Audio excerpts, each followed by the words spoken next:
ఆపదల్లో ఉన్నవాడిని ఆదుకునే నడిపింపు మనకు ఉండాలి. వరల్డ్ అంతా, ప్రపంచం అంతా కూడా సాతాను బంధకాల్లో, శాపములో, క్షామములో ఉన్నాయి. ప్రపంచంలో అనేక దేశాలు ఆకలి చావులతో ఉన్నారు. మనకి దేవుడు సమృద్ధి ఇచ్చాడు. అర్థమవుతుందా? అనేకులకు నువ్వేం చేయగలిగి ఉండాలంటే సహాయంగా ఉండాలి. ఇవాళ చాలా ఆనందం వచ్చింది నాకు. మనము చేసే పనులు ఇతరులకు ఆనందం కలిగించేలాగా, వాళ్ళకి సహాయపడేలాగా, మనుషుల ముఖాల్లో ఆనందం చూడాలనే మనసు నీకు ఉండాలి. నలిగిన హృదయాల్ని ఏం చేయగలిగి ఉండాలా? ఆనందం. నీ దుఃఖ దినములు సమాప్తమైన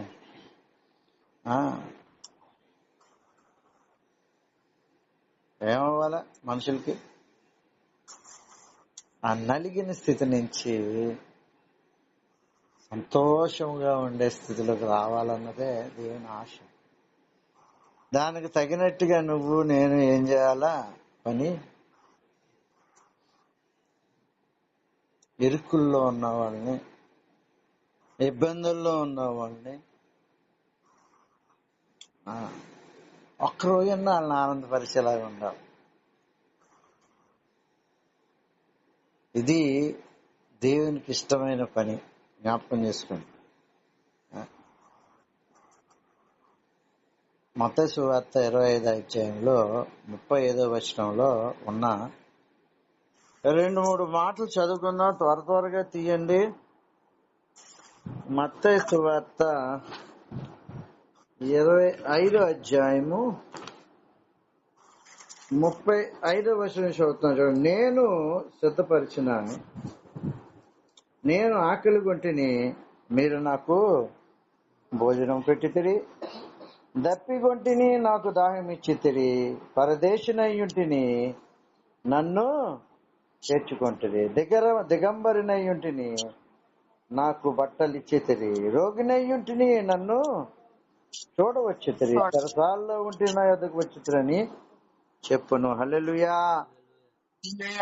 పరదేశి, నీకు తెలుసో తెలీదో, ఆజ్ఞలలో 10 ఆజ్ఞలు కాకుండా దగ్గర ఇంకా 600 ఆజ్ఞలు ఉన్నాయి. ఒకసారి ఎప్పుడో నేను చెప్పినట్టు గుర్తు, 1-2 సంవత్సరాల క్రితం. అందులో ఒకటి ఏంటంటే, పరదేశిని బాధ పెట్టొద్దు. అదొక ఆజ్ఞ. మోషేకి దేవుడు అనుగ్రహించిన ఆజ్ఞలు అది కూడా ఉంది. ఎందుకంటే పరదేశం నువ్వు ఎందుకు బాధ పెట్టకూడదంటే, ఒకప్పుడు ఐగుప్తు దేశంలో నువ్వు పరదేశివై ఉన్నావు. You know the pain. ఒక పరదేశికి ఉండే బాధ నీకు తెలుసు కాబట్టి, నీ దగ్గర ఉండే ఎవరినైనా సరే పరదేశం నువ్వు బాధ పెట్టకూడదు. ఈ వాక్యం నేర్చుకున్న తర్వాత నేను మార్వడి హోటల్స్కి వెళ్తా ఉంటాను. టీ బాగా చేస్తారు వాళ్ళు. మార్వడీస్ రాజస్థాన్ నుంచి వస్తారు. వాళ్ళు కట్టుబట్టలతో వస్తాడు. రాజస్థాన్ అంతా ఎడారి, భయంకరమైన పరిస్థితి. పొలాలు ఉంటాయి బోల్డ్, కానీ పంటలు పండవు, నీరుండదు, ఏముండదు, క్షామంతో ఉంటారు. మన ఆంధ్ర సైడ్ ఎక్కువ వస్తారు వాళ్ళు. వచ్చినప్పుడు కట్టుబట్టలతో వస్తారు వాళ్ళు. ఒక చిన్న పొయ్యి పెట్టుకొని ఒక మూల టీ పెట్టుకుంటాడు. ఆడికి తెలుగు సరిగ్గా రాదు. మన వాళ్ళు చాలా మంది అతన్ని ఎట్కారం చేస్తూ ఉంటారు. రాయ్ చెట్టు ఈ ఏంట్రా ఎక్కువ మాట్లాడుతున్నావు, ఎక్కడి నుంచి వచ్చి? భయంగా వాళ్ళు అలా మౌనంగా సహనంతో చూడండి, మార్వాడి ఎక్కడున్నా ఆశీర్వదింపబడుతూ ఉంటాడు. ఈడు ఒరే అంటూ ఉంటాడు ఆ షేట్ అని. ఆడు ఎదిగిపోయి ఉంటాడు. ఆడక్కడ బిల్డింగ్ కొనేస్తాడు. నాకు తెలుసు చాలా మంది. అందుకే పరదేశిని నువ్వు సపోర్ట్ చేసేలాగా ఉండాలి. ప్రత్యేకంగా ఇతర రాష్ట్రాల నుంచి, పొరుగు రాష్ట్రాల నుంచి వచ్చే తమిళియన్స్ కానీ, మలయాళీస్ గాని ఎవరినైనా సరే నువ్వేం చేయగలిగి ఉండాలా? వాళ్ళు ఇక్కడ సరైన ఏముండదు, వాళ్ళకి సపోర్ట్ ఉండదు. ఇది ఈ ప్రాంతం వాడు కాబట్టి ఎవడు ఎక్కువ మాట్లాడు, సపోర్ట్ ఉండదు. నేను నేర్చుకున్నాను ఈ వాక్యం చదివిన తర్వాత, you have to support a foreigner. ఒక పరదేశిని నువ్వేం చేయగలిగి ఉండాలి? ఇవన్నీ దేవుని దృష్టిలో కౌంట్ ఎంత అన్న సంగతి తెలుసుకోవాలి. నా బ్రతుకు నేను బ్రతుకుతాను, నా బిడ్డలో నేను బాగుంటానంటే దేవుడు ఇష్టపడ్డా.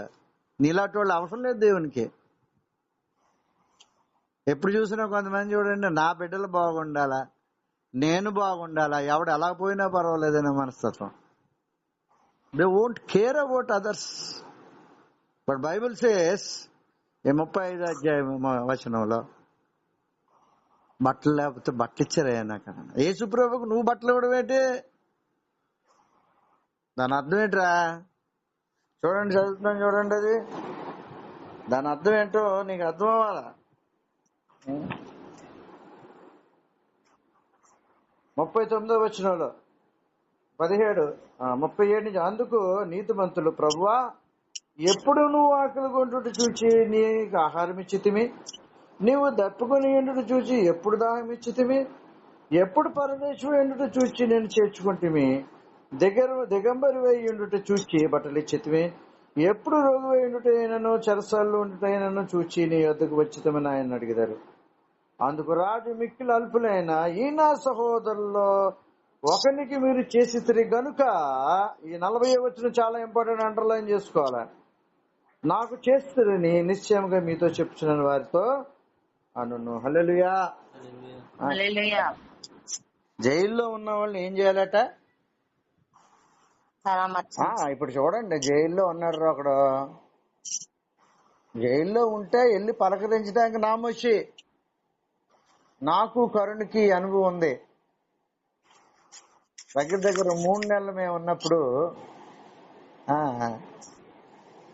బాగా క్లోజ్గా ఉండే ఒకళ్ళిద్దరు తప్ప, ఎప్పటికీ కూడా ఆ వ్యక్తిని నేను జ్ఞాపకం చేసుకుంటాను. మేరీ పచ్చళ్ళు తెచ్చిచ్చింది, నాకు ఫ్రూట్స్ తెచ్చిచ్చింది. ఎవరు రాలేదు. వీళ్ళందరూ దొంగలు, గుర్తుపెట్టుకో. ఈ టైపులు ఉండే సేవకులందరూ నెంబర్ 1 దొంగలు. ఎత్తబడే గుంపు కాదు ఇది, గుర్తుపెట్టుకో. ఇది తోడేళ్ల గుంపు. వీళ్ళకి పరిచర్యలో దేవుని పరిశుద్ధాత్మ దేవుని నడిపింపు, వాక్యానుసరమైన జీవితం, వాక్యం విన్న తర్వాత దాన్ని అన్వయించుకొని ఆ విధంగా నడవాలని నడిపింపు లేని దుర్మార్గపు జనం. అందుకే వీళ్ళు వెళ్ళినప్పుడు కొన్ని కార్యాలు జరగవు. అర్థమైందా? దిగంబరి అయినప్పుడు బట్టలు లేనట్టు చూస్తే బట్టలు ఇవ్వాలని మనసు ఉండాలి కదరా. ఎప్పుడన్నా పరామర్శించావా? చెరసాలకి వెళ్ళి ఎవరినన్నా పరామర్శించావా? ఆడి దగ్గరికి వెళ్తే వీడికి ఏమైపోతుందట, వీడిని తక్కువ అనుకుంటారంట. బాధల్లో ఉన్నాడండి, హాస్పిటల్లో ఉన్నాడు. నేను రామచంద్రపురం దగ్గరలో ఒక సేవకుడు కొడుకు పరిస్థితి బాగాలేదు, కిడ్నీ ఫెయిల్ అయిపోయి వారానికి 3 రోజులు డయాలసిస్ లో ఉన్నాడు. ఒక్కడు కూడా స్పందించలేదు. పెడితే కనీసం రూపాయి తీసుకోండి, 10 రూపాయలు తీసుకోండి, అతని ఫోన్ నెంబర్ పెట్టా, అతని ఫోటో పెట్టా, అతను నాతో మాట్లాడిన మాటలు నేను పెట్టా. అతను అడుగుతున్నాడు, అయ్యా మీరు వచ్చి నాకు ప్రార్థన చేయండి. వారం నాకు ఇంత అవసరం ఉంటుందండి అని చెప్తున్నా. అసలు నిజం, అది జరుగుతుంది, అతనికి డయాలసిస్ జరుగుతుంది. కానీ సహాయం చేసేవాడు ఎవడో ఉండడో. అవి చూసుకొని స్వార్థపూరితమైన జనం ఎవడలా పోతున్నా. నేను రవి అన్న ఫ్రెండ్ ఉన్నాడు అక్కడ, అనాసరైన తాళగూడు దగ్గర ఒక ఆయన మెయింటైన్ చేస్తుంటే నాకు చెప్పకుండానే అతనికి డబ్బులు పంపించాడు. తర్వాత చెప్పాడు, మరి నేను చూడగానే పంపించాలనిపించిందిరా పంపిస్తాను అని. ఇచ్చే మనసు నీకు ఉండాలి. అంతమంది బాధల్లో ఉన్నారు. కొంతమందికన్నా నువ్వు స్పందించాలి కదా, కొంతమందికన్నా నువ్వు సహాయం చేయాలి కదా. ఈ సహాయం చేసి రోగి అయి ఉన్నవాడిని నువ్వు పరామర్శించలేదంటే నీ భక్తి వ్యర్థము.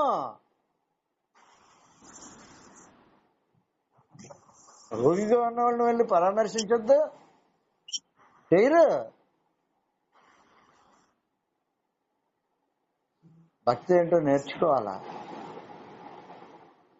స్వయాన దేవుడు మాట్లాడుతున్న మాటలు ఈయన అల్పుల్లో ఒకరికి చేస్తే చాలు. ఇది నాకు చదవండి ఏం చేయాలో చెప్తున్నాడు దేవుడు. 2 పాటలు పాడుకొని ఫ్యామిలీ ప్రేయర్ అటండి. 2 పాటలు పాడుకొని 4 వాక్య ముక్కలు చదువుకొని ప్రార్థన చేసుకుంటే అది ఫ్యామిలీ ప్రేయర్.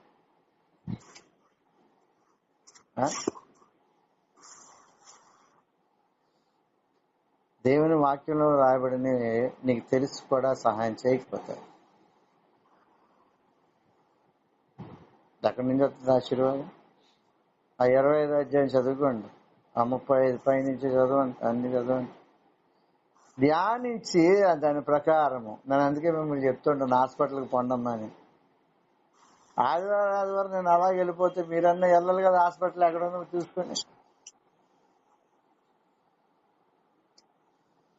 ఎంతమంది హీనస్థితులు.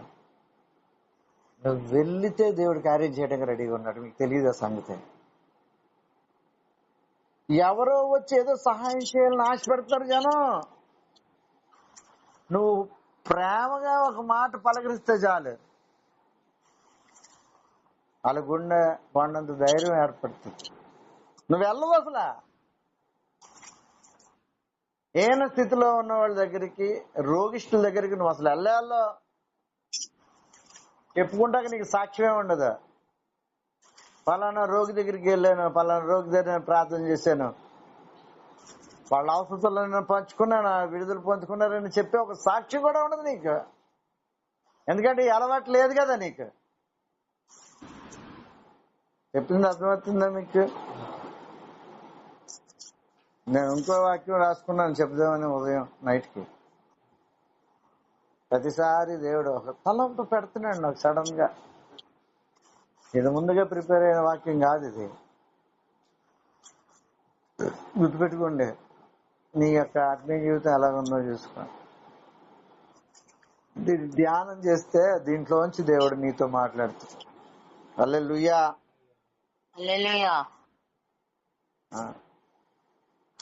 ఏంటట? పరదేశినై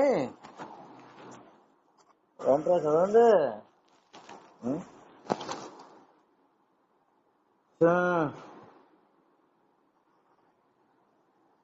ఎప్పుడు పరదేశమై ఉండుట చూచి నిన్ను చేర్చుకుంటుమి. విన్నారా మాట? పరదేశం చేర్చుకోవాలట. ఉంటదా బుద్ధి?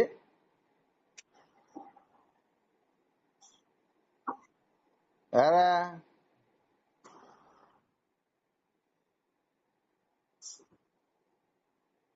యాజకుడు మనస్తత్వం మందే, లేవీయుడు మనస్తత్వం. యాజకుడు ఏం చేశాడురా? కళ్ళు ఎదురుగా కనబడుతుంది. ఏంటి కనబడుతుంది? వాడిని చావు కొట్టేసి కొన ప్రాణంతో కొట్టుకుంటా రక్తం కారుతా మనిషి ఉంటే, this fellow was going to the temple. ఈ యాజకుడు ఏం చేస్తాడట? వెళ్ళి యాజకత్వం చేస్తాడంటే వెళ్ళి. దేవుడు అసలు ఇష్టపడలేదు, చాలా కోపం వచ్చింది ఆయనకి. ఏది చేయాలో నీకు ఉండాలి. యాజకత్వం చేయాలండి. ఇప్పుడు వెళ్ళాడు, అసలు పట్టించుకోడు వెళ్ళటోళ్ళని దేవుడు.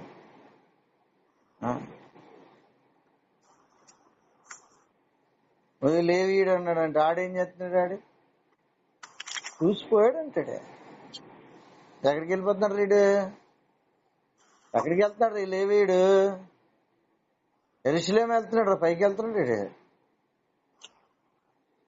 ఎరుషలేంకి వెళ్తున్నాడంట.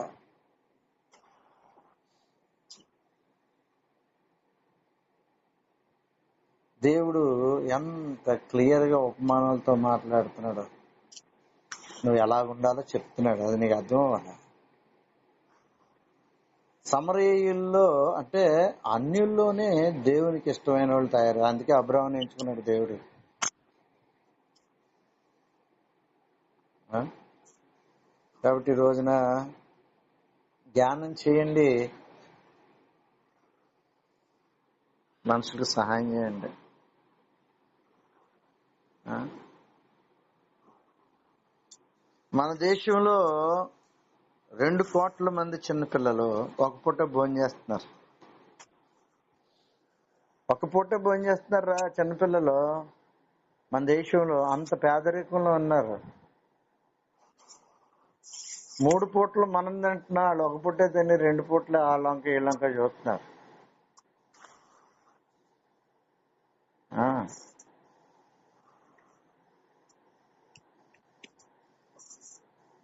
ఈ పోషకాహార లోపం మన దేశంలో ఉంది. ట్రైబల్ ప్రాంతాల్లోకి వెళ్తే ఎంత భయంకరమైన పరిస్థితుల్లో ఉన్నారు. మనకుండే ప్లాన్స్ లో ప్లాన్ ఏంటో తెలుసా? మనం చేసే పరిచర్యలు ఒకటి మెడికల్ సపోర్ట్ ఇవ్వడమే. దాని గురించి ఆ ప్రాజెక్ట్ గురించి ప్రార్థన చేస్తున్నాను. ఈ యొక్క ట్రైబల్ ఏరియాల్లో ఒక ట్రైబల్ స్కూల్లోని హెచ్ఎం నాతో మాట్లాడింది. ఏమండి, మా ట్రైబల్ ఏరియాలో గవర్నమెంట్ మలేరియా డ్రగ్స్ సప్లై చేయట్లేదండి సరిగ్గా. చాలా నీడ్ ఉందండి, మాకు మలేరియా డ్రగ్ ఇవ్వండి.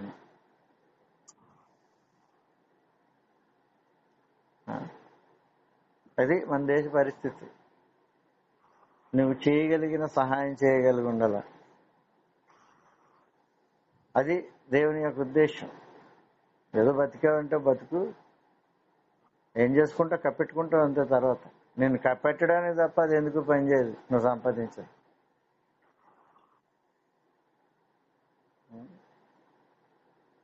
వారి క్రియలు వారు వెంట వచ్చును. చదవండి, చదివి ఇలా నన్ను మలచేయ అని ప్రార్థించు. దేవుడి కొద్ది మాటలు దీవించును గాక.